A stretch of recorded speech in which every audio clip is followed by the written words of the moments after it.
வணக்கம் மகளே. செங்கோட்டையனை கட்சியிலிருந்து நீக்க தயக்கமில்லை. எடப்பாடி பழனிசாமி அவர்களோட பதிலை பற்றி இந்த வீடியோவில் பார்க்கலாம் வாங்க. பசும்பொன் முத்துராமலிங்க தேவரோட குரு பூஜை விழாவில் ஓ பன்னீர்செல்வம் மற்றும் டிடிவி தினகரன் ஆகியோரோட இணைஞ்சு பேசிய அதிமுக, முன்னாள் அமைச்சர் செங்கோட்டையன் மீது நடவடிக்கை எடுக்கப்படுமா என்று செய்தியாளர்கள் எழுப்பிய கேள்விக்கு இனிமேல் தானே இருக்கும் என்று அதிமுக பொதுச் செயலாளர் எடப்பாடி பழனிசாமி அவர்கள் பதிலளிச்சிருக்காங்க. ஓபிஎஸ், செங்கோட்டையன் மற்றும் தினகரன் மூவரும் கூட்டாக செய்தியாளர்களை சந்தித்து எடப்பாடி பழனிசாமியை தங்கள் எதிரி என்று கூறியது குறித்து எடப்பாடி பழனிசாமியிடம் கேள்வி எழுப்பப்பட்டது. அதற்கு பதிலளித்த அவர், ஓ பன்னீர்செல்வம், செங்கோட்டையன், தினகரன் ஆகியோர் ஒன்றாக இணைவதே தேவையற்றது.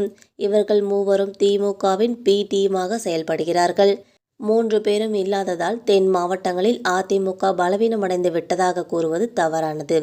கட்சியிலிருந்து கலைகள் அகற்றப்பட்டுள்ளன. இனி கட்சி செழித்து வளரும். கட்சியில் இருந்து கொண்டே உள்குத்து வேலைகள் செய்ததால் தான் 2021ஆம் ஆண்டு அதிமுக தோல்வியை அடைஞ்சிருக்குன்னு சொல்லியிருக்காங்க.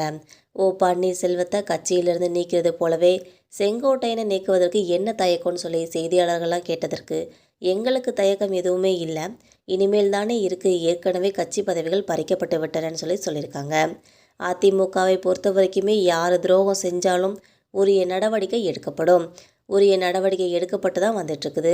அதிமுகவில் எத்தனை எடப்பர்கள் துரோகிகள் வந்தாலும் வீழ்த்த முடியாது என்றும், எங்கள் பக்கம் இருப்பது உண்மையான அதிமுகவினர் என்றும் எடப்பாடி பழனிசாமி அவர்கள் பதிலளிச்சிருக்காங்க. இதன் மூலம் ஓபிஎஸ், டிடிவி தினகரனுடன் கைகோத்த செங்கோட்டையனை அதிமுகவில் இருந்து நீக்கிறதுக்கு நடவடிக்கை எடுக்கப்படும் என்று எடப்பாடி பழனிசாமி அவர்கள் உறுதியளிச்சிருக்காங்க. மேலும் சிவகங்கை மாவட்டம் காளையர் கோவிலில் நடந்த விடுதலை போராட்ட வீரர்கள் மருது பாண்டியர் குருபூஜை விழாவில் கலந்துகிட்ட ஓபிஎஸ் அவர்கள் செய்தியாளர்களை சந்தித்து பேசுகையில், திமுக தான் மீண்டும் ஆட்சி அமைக்கும் என்று முதல்வர் ஸ்டாலின் சொல்கிறாரே என்று நிருபர்களில் ஒருவர் கேள்வி எழுப்பியிருக்காங்க. அவருக்கு பதிலளித்த அவர், இன்றைய சூழல்ல எல்லா கட்சிகளுமே பிரிந்து கிடைக்கிறது. அதிமுகவும் பிரிந்து கிடைக்கிறது, பாமக பிரிந்து கிடைக்கிறது. இப்படி இருக்கிற சூழல்ல அவர்களுக்கு தான் வாய்ப்பு அதிகமாக இருக்குதுன்னு சொல்கிறாங்க. இது கண்கூடாகவே தெரியுது. திமுகவுக்கு ஏன் வாய்ப்பு இருக்கிறது என்று சொல்ல வேண்டும் இல்லையா? எல்லா கட்சிகளுமே பிரிந்து கிடக்கிறது.